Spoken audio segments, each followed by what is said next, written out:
ఇప్పుడే country delight యాప్ని download చేసుకోండి. Download the country delight app now.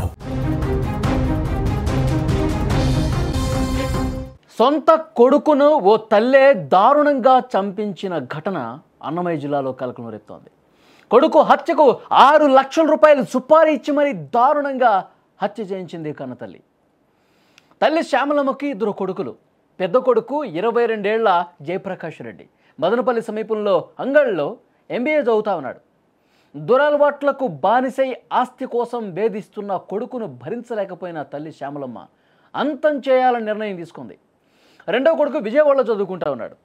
పెద్ద కొడుకును పొలంలో పనిచేసే మహేష్ అనే యువకుడితో హత్య చేయించేందుకు తల్లి ప్లాన్ చేసింది. ఇందులో భాగంగా కన్నతల్లి శ్యామలమ్మ ఒక దారుణమైనటువంటి నిర్ణయం తీసుకుంది. 7వ తారీఖున గోళ్లపల్లి వద్ద హత్యకు గురైనటువంటి జయప్రకాష్ రెడ్డి కేసును ఛేదించినటువంటి పోలీసులకు కొన్ని భయంకరమైనటువంటి వాస్తవాలు, నిజాలు బయటకు వచ్చాయి. జయప్రకాష్ రెడ్డి డెడ్ బాడీ ముంబై చెన్నై జాతీయ రహదారి మీద ఉన్న బ్రాందీ షాప్కు సమీపంలో పడి ఉండటంతో హత్యగా గుర్తించి దర్యాప్తు చేశారు. కన్న తల్లి శ్యామలమ్మ మరొక వ్యక్తి సాయంతో ఈ హత్య చేయించిందన్న అనుమానంతో పోలీసులు విచారణ చేశారు. క్లూస్ టీము డాగ్ స్క్వాడ్ సాయంతో ఆధారాలు పూర్తిగా సేకరించారు. ముందు గుర్తు తెలియని డెడ్ బాడీగా గుర్తించారు. ఆ తర్వాత జయప్రకాష్ రెడ్డిగా పోలీసులు తేల్చినటువంటి పరిస్థితి ఉంది. ఈ హత్య మీద కూపీ లాగితే అసలు విషయం బయటకు వచ్చింది. మత్తుకు బానిసైపోయాడు కొడుకు జయప్రకాష్ రెడ్డి. వేధింపులకు గురి చేస్తూ ఉన్నాడు కన్న తల్లిని, కుటుంబ సభ్యులందరినీ కూడా. విపరీతంగా మద్యానికి MBA చదువుకున్నాడు, కానీ మద్యానికి బానిసైపోయి రోజు తాగటానికి డబ్బులు అడగటం, ఆస్తిలో వాటా ఇవ్వమని చెప్పి వేధింపులకు గురి చేస్తూ ఉన్నాడు తల్లిని. నాకు ఆస్తిలో నా వాటా ఎంత వస్తుందో అంత ఇచ్చేయండి, నేను నా ఆస్తి తీసుకొని నా బతుకు నేను బతుకుతా, నాకు మీరొద్దు. రోజు తాగటం, తల్లితో గొడవ పట్టడం, ఇదే పరిపాటిగా మారిపోయినటువంటి పరిస్థితి. ఎంత చెప్పినా వినిపించుకోవట్లేదు. కన్నతల్లి ఎన్నోసార్లు బతిమాలింది, ఇది కరెక్ట్ కాదు, నువ్వు తీరు మార్చుకో, నువ్వు చదువుకున్నావు, ఎందుకు ఇట్లా మద్యానికి బానిసైపోతావు, నీ వ్యవహార శైలి పూర్తిగా మార్చుకో అని చెప్పి పదే పదే కన్న తల్లి శ్యామలమ్మ చెప్పినా వినిపించుకోలా.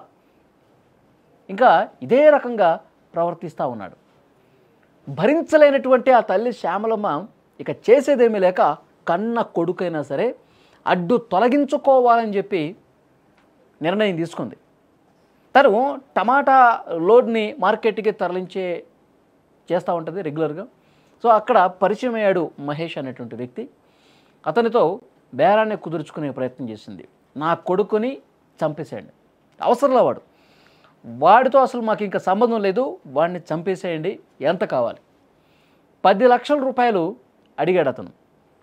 మహేష్ అతని ఫ్రెండ్స్ ఒక ముఠాగా ఏర్పడి ఈ హత్య చేశారు. 10 లక్షల రూపాయలు అడిగితే తర్వాత బేరం మాట్లాడుకొని 6 లక్షల రూపాయలకి తెగదింపులైంది. అడ్వాన్స్గా 50,000 రూపాయలు తల్లి శ్యామలమ్మ తన కొడుకుని చంపటానికి మహేష్కి ఇచ్చినటువంటి మొత్తం 50,000 రూపాయలు అడ్వాన్స్, మొత్తం 6 లక్షల రూపాయలు. తర్వాత ఈ ప్లాన్లో భాగంగా ఆ ఊరికి వచ్చాడు మహేష్. ఆ ఇంటి దగ్గరికి వచ్చినప్పుడు జయప్రకాష్ రెడ్డి పరిచయం చేసుకున్నాడు. అతను ఆల్రెడీ మద్యాన్ని సేవించే అలవాటు ఉంది కాబట్టి పరిచయమైనటువంటి కొద్దిసేపటికే మనం అక్కడికి వెళ్ళి మందాగుదామని చెప్పి పిలిచాడు. వెళ్ళాడు. అక్కడికే కాపు కాసుకొని ఇంకొక 4 ఉన్నారు. ఒక సుపారీ గ్యాంగ్ అనమాట. సుపారీ గ్యాంగ్ చేత కొడుకుని చంపించింది శ్యామలమ్మ. మద్యం తాగిన తర్వాత ఒక బేస్బాల్ బ్యాట్ ఉంది, ఆ బ్యాట్తో తల మీద గట్టిగా కొట్టారు. తీవ్ర గాయాలు పాలయ్యారు. తర్వాత అతను స్పృహ కోల్పోయిన తర్వాత బ్యాట్తో కొట్టిన తర్వాత ఫోన్ చేశాడు. మహేష్ అనే వ్యక్తి శ్యామలమ్మకి ఫోన్ చేసి మీ కొడుకుని తల మీద కొట్టాం, తీవ్ర గాయాలతో ఇంకా ఉన్నాడు. అప్పుడు శ్యామలమ్మ చెప్పింది, చనిపోయాడా లేదో ఒక్కసారి నిర్ధారించుకోండి అని చెప్పి అన్నది. మళ్ళీ చెక్ చేసుకున్నారు. కొద్దిగా వాళ్ళకు కూడా కొంచెం డౌట్ ఉంది. అయితే మీరు రోడ్డు ప్రమాదంగా చిత్రీకరించండి, పూర్తిగా ఊపిరి తీసేసి చనిపోయాడని చెప్పి నిర్ధారించుకున్న తర్వాత రోడ్డు ప్రమాదంగా మీరు చిత్రీకరించండి, లేదంటే మళ్ళీ కేసు అయినప్పుడు అందరం దొరికిపోతాం కన్నతల్లి చెప్పింది శ్యామలమ్మ. రోడ్డు మీద పడేశారు. రోడ్డు మీద పడేసిన తర్వాత కూడా గొంతు నులిమి మళ్ళొకసారి, తర్వాత ఒక స్క్రూ డ్రైవర్ తీసుకుని కాళ్ళ మీద గుచ్చారు. ఎందుకంటే రోడ్డు ప్రమాదంలో గాయాలైనటువంటి ఆ గుర్తులు కనిపించాలన్న ఉద్దేశంతో స్క్రూ డ్రైవర్తో అక్కడక్కడ గాయాలు చేసిన పరిస్థితి, రోడ్డు మీద పడేశారు. చనిపోయాడని చెప్పి నిర్ధారించుకున్నటువంటి విషయం మళ్ళీ ఆ తల్లి శ్యామలమ్మకు కూడా చెప్పిన పరిస్థితుంది.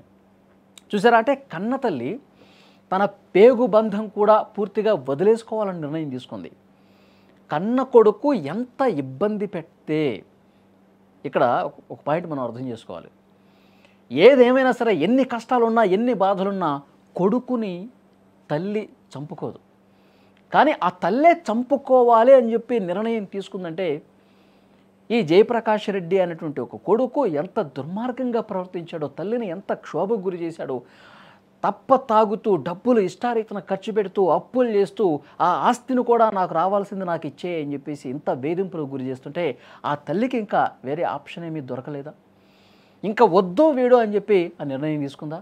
లేదంటే ఇంట్లో ఉన్న వాళ్ళని, తన తమ్ముడు తమ్ముడిని కూడా చంపేయడానికి వీడు ఏదో ఒక రోజు ఈ మధ్యమత్తులో ఇంత ఘాతుగారికి కూడా తెగబడతాడేమో అని భావించిందా ఆ తల్లి?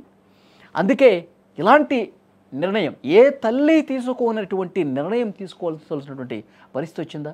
అంత బాధకు గురైందా? ఇదే కనిపిస్తుంది ఈ కేసులో. పరిగానికి డబ్బులు ఇచ్చి మరీ 6 లక్షల రూపాయలు కన్న కొడుకుని చంపించి మళ్ళీ రోడ్డు ప్రమాదంగా చిత్రీకరించాలని ఆ తల్లి చెప్పిందంటే ఆ బాధ నిజంగా చాలా భయంకరంగా ఉంది. ఇన్వెస్టిగేట్ చేస్తున్నటువంటి పోలీసులు కూడా ఇలాంటి భయంకరమైనటువంటి వాస్తవాలు బయటకు వచ్చాయి. ఆ మహేష్, ఈ సుపారీ గ్యాంగ్ అందరినీ కూడా అరెస్ట్ చేశారు. రోడ్డు ప్రమాదంగా చిత్రీకరిద్దామని చెప్పి ప్లాన్ వేశారు. కానీ పోలీసులు తమదైన స్టైల్లో విచారిస్తారుగా. వాళ్ళ ఫోన్ రికార్డ్స్, కాల్ డేటా మొత్తం కూడా పరిశీలిస్తారుగా. అంతకు ముందు రోజు వాళ్ళు ఏం చేశారు, ఎక్కడ మందు కొన్నారు, ఆ సీసీ ఫుటేజ్లు ఇవన్నీ పరిశీలిస్తే ఒక పక్కా ప్లాన్ ప్రకారం హత్య చేశారు అని చెప్పి నిర్ధారణ అయినటువంటి పరిస్థితి ఉంది. కానీ తల్లి ఇంత దారుణంగా కొడుకుని చంపించిందంటే ఇక్కడ ఎవరిది కరెక్ట్ అనేది కూడా చెప్పలేని పరిస్థితి ఉంది. ఆ తల్లి క్షోభకు గురైంది కాబట్టి ఇక ఉన్నది కూడా పూర్తిగా ఇది ఊడ్చేస్తాడు, మమ్మల్ని కూడా చంపడానికి వెనకాడ్డాని భయపడిపోయి ఇది చేసింది అనుకోవాలా? లేదంటే ఆ కొడుకుని ఏదో రకంగా మంచి మార్గంలో పెట్టచ్చు కదా, ఇలాంటి నిర్ణయం ఎందుకు తీసుకుంది ఆ తల్లి చేసింది కరెక్ట్ కాదు అని చెప్పాలా? ఏమీ అర్థం కానటువంటి ఒక పరిస్థితి ఉంది. అక్కడ స్థానికులు కూడా ఈ చనిపోయిన వ్యక్తి గురించి చాలా చెప్తా ఉన్నారు. చాలా ఘోరంగా వేధించేవాళ్ళంట కుటుంబ సభ్యుల్ని. సో ఏదేమైనప్పటికీ పోలీసులు ఇన్వెస్టిగేట్ చేస్తే వాస్తవాలు వెలుగులోకి వచ్చాయి.